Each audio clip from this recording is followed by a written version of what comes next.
Folks, the player preview series is continuing on today's episode of Locked On Pirates, and I think it's important to note that one of Quinn Priester, Luis Ortiz, or Roansy Contreras must step up for this rotation in 2024, and we're going to talk about that today on today's episode of Locked On Pirates. You are Locked On Pirates, your daily Pittsburgh Pirates podcast. Part of the Locked On Podcast Network, your team every day.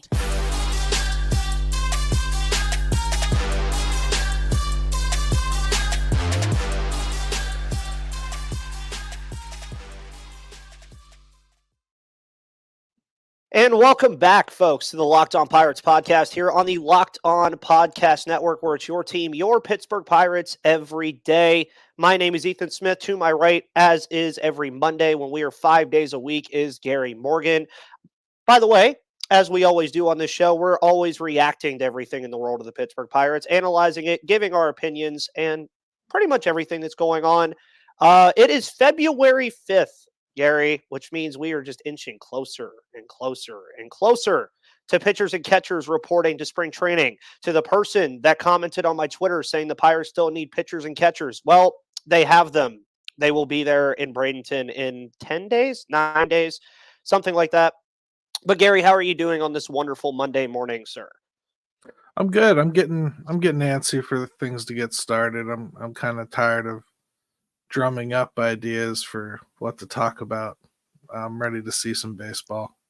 Yeah, and I think that's just where everybody is at this point. It's kind of that weird spot of the sports calendar where we just had the Pro Bowl, we had the NHL All-Star Game, the NBA All-Star Game is in a couple weeks. Baseball's just going to be getting started here pretty soon with spring training. Football obviously ends this upcoming Sunday. We'll talk about that with FanDuel a little bit later. So it's definitely that weird spot in the sports calendar where I feel like a lot of us are just waiting for March and March Madness at this point, where we're like, okay, we need something. And baseball is going to give us that something here very, very soon.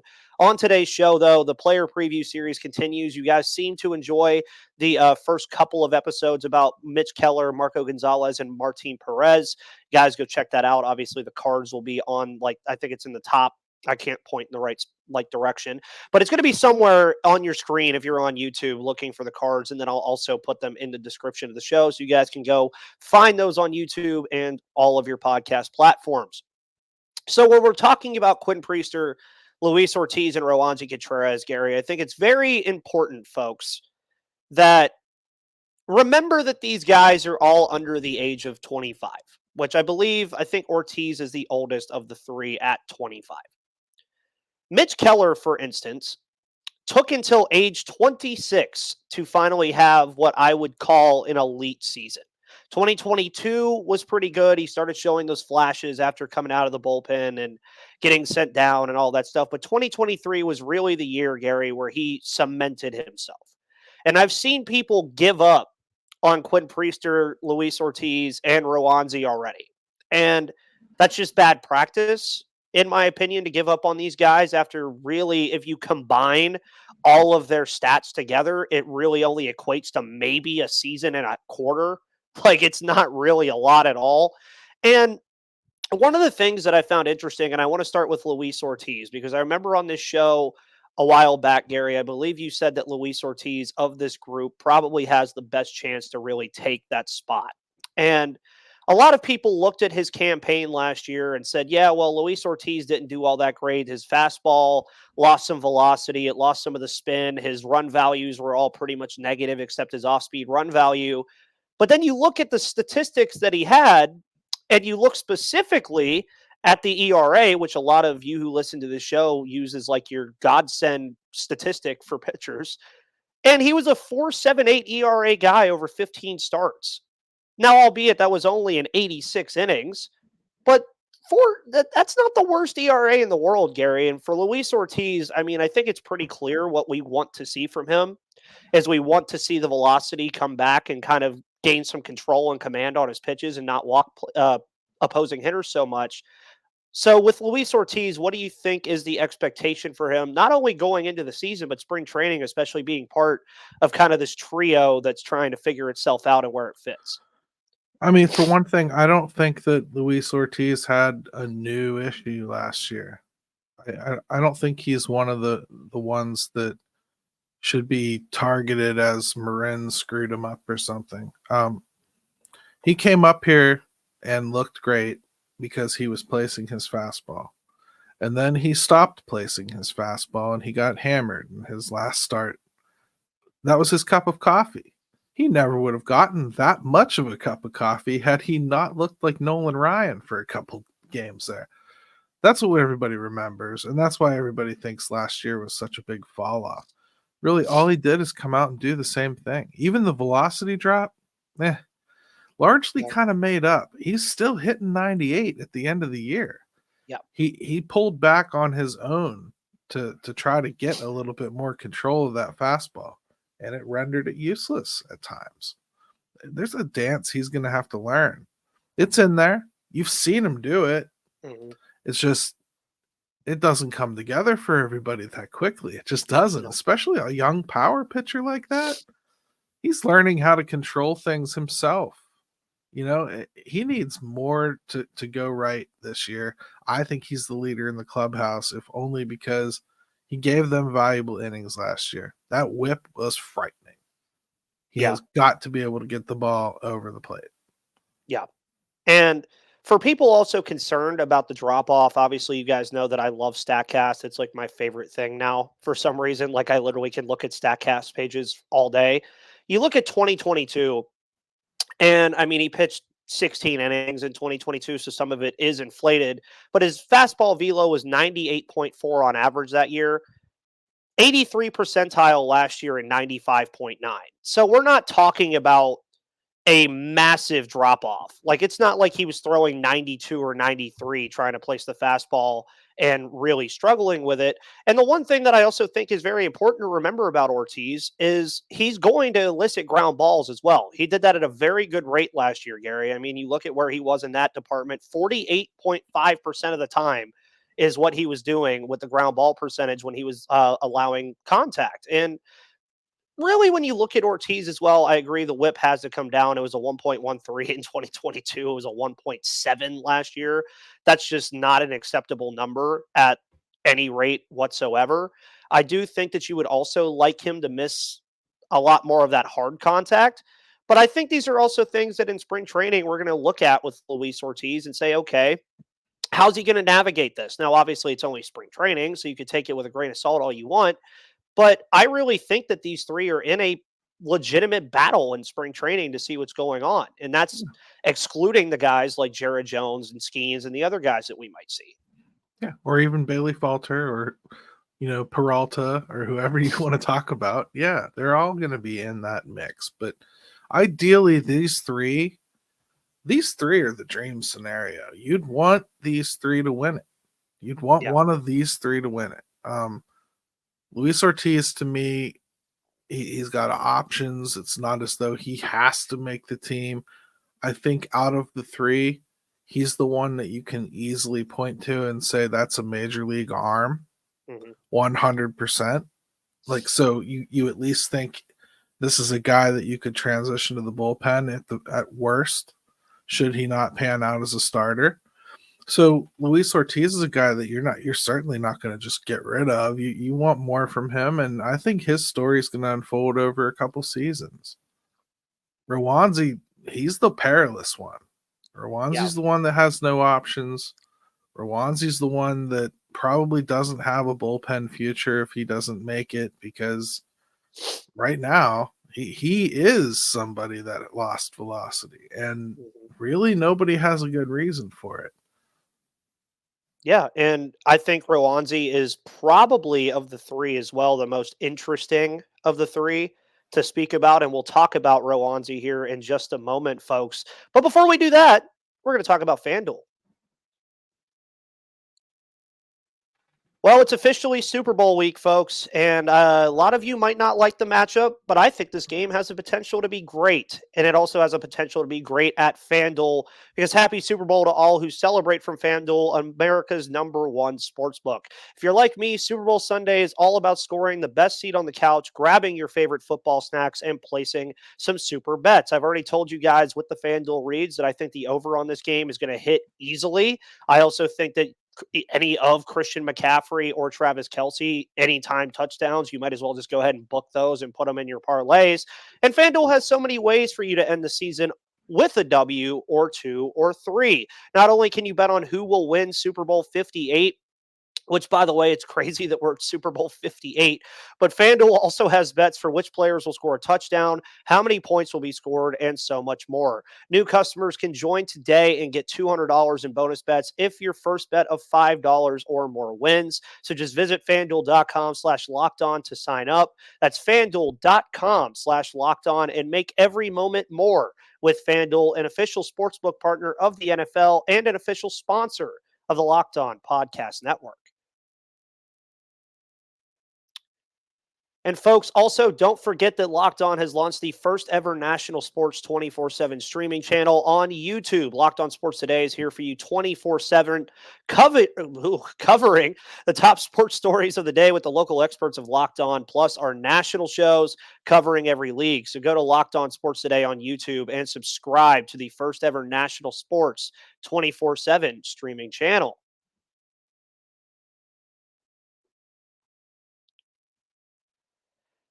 And folks, also welcome back to the Locked On Pirates podcast here on the Locked On Podcast Network, where it is your team, your Pittsburgh Pirates every day. And before that break, we were talking a little bit about Roansy Contreras. And Roansy Contreras, folks, now, as part of that trade with the New York Yankees, is pretty much the be-all, end-all of that trade now. We don't talk about really too much of what else kind of has been involved with that trade. But you look at Roansy Contreras, and you were mentioning it a little bit, that he is a guy that really did lose a lot of that velocity last year. And I mean, you go back to 2022 and even 2021, he was just doing really good with the fastball. It was a plus pitch for him.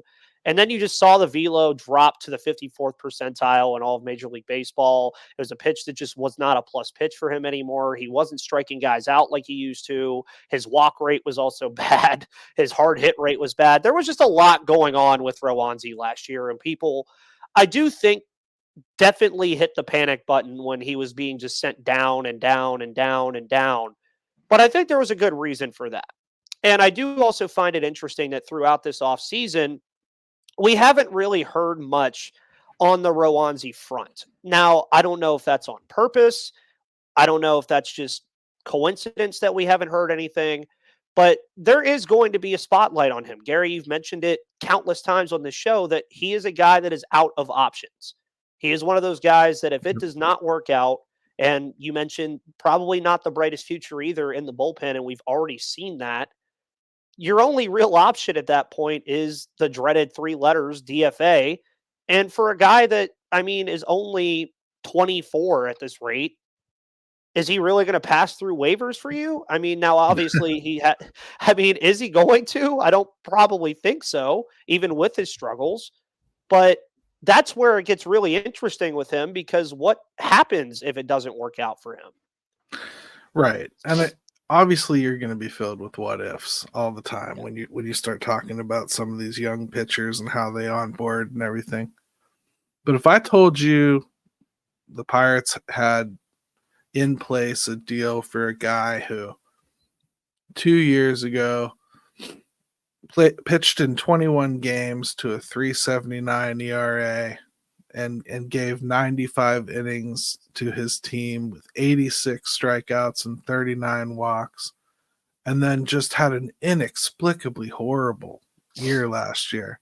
And we're getting him for a song. It's we're not going to even have to give up anything. It's just cash considerations. Most people would go, that's a pretty damn good swing. Boy, Ben Cherington's smart. Boy, he fleeced them. Right? This is a good chance. Well, that's what Roansy Contreras is. He's a shot. He's somebody that's done it in this league. Arguably better than anybody else he's going to be competing with. He also has dropped about as far down as anybody on this team has, except for maybe Mitch Keller, who can relate to being sent back to the minors or being put in the bullpen. I think Roansy comes into camp and he's a different kid. I really do. I think he went through it last year. I really do. And I think the team would have already DFA'd him if they didn't think there was something there. Yeah, and I also think too that on the positive side of this, I think when you're looking at the situation that Roansy dealt with last year with all of his struggles and being sent down and not really knowing if he was 100% healthy, all the things that we heard last year. Folks, I'm going to ask a simple question, and I'm asking Gary as well. Wouldn't you rather this happen now at age 24 when you didn't, like, you're not really competing yet when like this happened last year? You're not really in that competition window yet. Wouldn't you rather this happen to a kid at 23 or 24 and let him actually have ample time to figure it out afterwards rather than, let's say, it happening at 26 or 27 when it's kind of like, okay, well, now what do we really do? I think that's the really good positive way of looking at it is if this was going to happen to Roansy, let it happen now. Let it happen when it happened because now the Pirates are a team that are saying they want to compete. And if he comes out and does, which I kind of expect him to, look like a different pitcher in a good way, then he basically erases every bad thing that was said about him last year.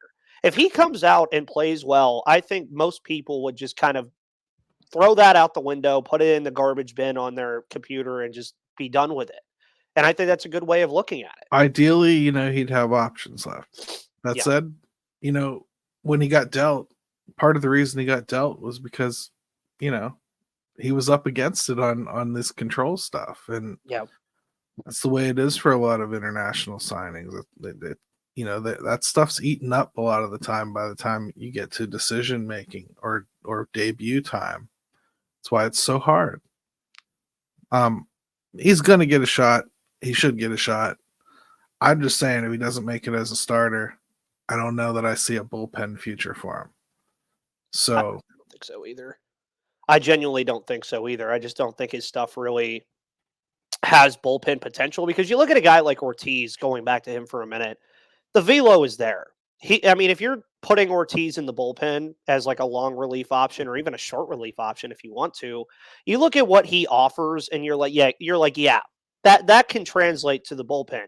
You look at Roansy though, and the fastball, slider, curveball, changeup combination, yeah, it works for him as a fringe starter right now.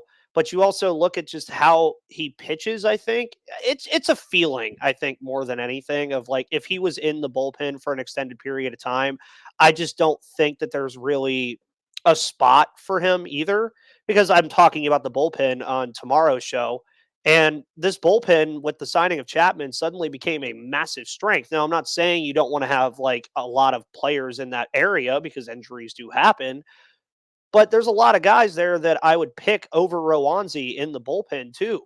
I would probably rather have Moretta there or have Ortiz there or have Majinski there even. That said, you got to play the options game. So if it's close, then you maybe hold on to him or you make him part of a piggyback and you try to slow walk him into the season and just make extra sure you don't make a mistake. It's one of the only priorities about baseball that Bob Nutting has ever really put out there.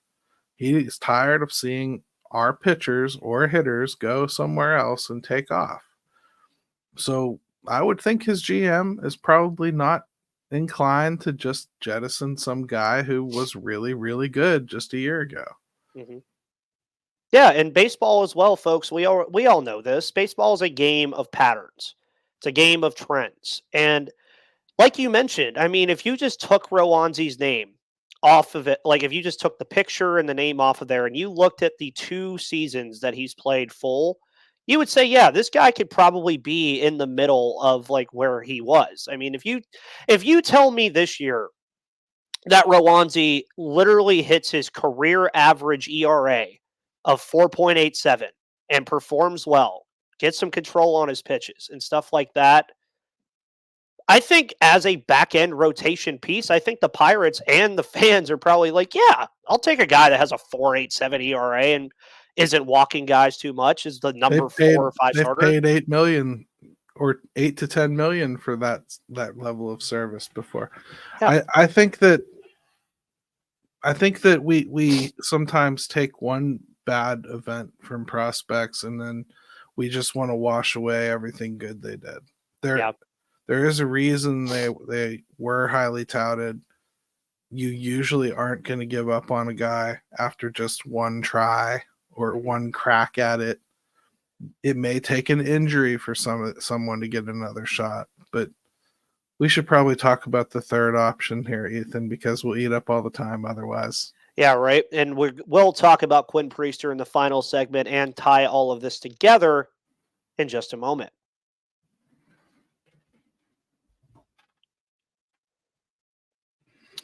And loyal third segment listeners, thank you for always tuning into this show in full all the time. It is very much appreciated here on the Locked On Pirates podcast. And the final of the trio here that we're talking about on the 2024 player preview series is, of course, Quinn Priester. And of these three, I don't think there would be many arguments as to what we saw from Quinn Priester last year was very, what's a good word for this? Very interesting is the word that I can find. You look at his just baseline statistics, 7.74 ERA in 8 starts in 10 games, 50 innings pitched, 36 strikeouts, a 1.70 whip. Yeah, not stuff that you exactly really want to see. 36 strikeouts and 27 walks. He gave up 12 home runs as well, which was very worrisome. And you're talking about a guy at one time that was in the top 10 of all of baseball on prospect lists not too long ago. Now, for a guy like Quinn Priester, I think it is also important, again, as I say this with Luis Ortiz and Roansy as well. The kid is 23 years of age and was a draft pick in 2019 and has only been a professional for 5 years. For some of these guys, Gary will tell this to you, it takes time. It just genuinely does. And for a guy like Quinn Priester going into this kind of spring training battle that I've kind of created, but also I think is expected, Quinn Priester is also the other guy like Ortiz who has options. If it doesn't work out, he starts in AAA. You would like to see it work out, but where do you think his biggest improvements have to come from, Gary? His biggest improvements need to come from himself, really. He's never struggled. Like, I don't know how else to say this besides he's kind of just walked through the system. He hasn't done anything spectacular. He hasn't done anything bad. He hasn't done anything to slow himself up. He relies on his breaking stuff, and it's superior to almost everybody that these hitters face, and he gets them out. And when he's left to his own devices, that's what he'll do. He'll just go out there and toss a bunch of Uncle Charlies at people and get them out. Yeah. They needed to force him to use his fastball, and they were just starting to do it last year. And then attrition just caught up with the team. And I personally think Ben Cherington's negligence in trading off players when he had no backup plan last year. And I really don't care whether they got something valuable in return. You hurt the team, and you hurt a potential top prospect like Quinn Priester by forcing him up here when they themselves didn't really want to do it. Yeah. He was already on fumes when they called him up here, as far as like the amount of innings pitched they wanted to let him go. And then he gave 50 up here. He did a favor for this team last year. He didn't do any for himself, though. I think, he performed badly. It was a punch in the mouth that I always thought was going to come when he got to the majors. I've been calling that for a couple of years, and you know that. I've said that on here a lot. I've also said I thought his progression would go a lot like Keller. And I just wrote a whole thing on Steel City Pirates about those two in particular and walked through their early careers to kind of show how similar they are. Again, don't give up on the guy. Yes, he has options. The fastball is still there. Again, another one of these ones that everyone wants to claim lost his fastball. No, he didn't. He just stopped throwing it like at the top of the zone, and he stopped trying to throw it 98 miles an hour. Mm-hmm. That's really all there is to it. Yeah, and also if you're going to tell me the Priester is going to be potentially on a Mitch Keller type trajectory, then I think most people would be okay with that. And I think one of the things also, as far as these three go, that's getting very interesting now is when these prospect lists have been coming out, you're seeing the likes of Skeens and you're seeing the likes of Jared Jones and Anthony Solometto and Bubba Chandler all being mentioned. And then that's not even mentioning the returns potentially of JT Brubaker and Mike Burrows and whoever. So for a lot of people, I do think that it's interesting to have this conversation because, yeah, the Pirates are going to have a lot of options pitching wise very soon, sooner rather than later. But that's also a good thing because when we're talking about these three, especially Quinn Priester as well, we're not saying that all three of these kids have to pan out and be MLB pitchers. It would be nice. It would probably be a godsend because then you would actually be talking about the issue of who gets axed from the rotation because there's only so many spots. And at the end of the day, you've used the analogy before of dartboards. It's really what these kids still are. We don't fully know, really, Gary, I don't think, what Quinn Priester is. We don't fully know what Roansy or Luis Ortiz are. And there's a beauty in that because eventually you will know who they are. And they might be very good MLB pitchers. They might not be. And Quinn Priester, I think, just has to just overcome something, like you said, that he hasn't dealt with before, and that's adversity. He hasn't really had to, he's always been up here. He's never had to come from down here to get back up here. And I think that's what he's doing in 2024. And like you said, he did do this team a favor last year. It was nice to see him come up and at least get the experience, but he wasn't all that ready, I don't think. No, but let's talk about how his ranking got to be so sky high to begin with, right? Mm-hmm. He was drafted in 2019. He only pitched a couple games, and then boom, COVID. Yeah. Right? And so on his own, he's working out independently, sending the Pirates videos and tapes and talking with his trainer back and forth with theirs, and they decide, hey, this kid's losing all of his mojo this year, working by himself.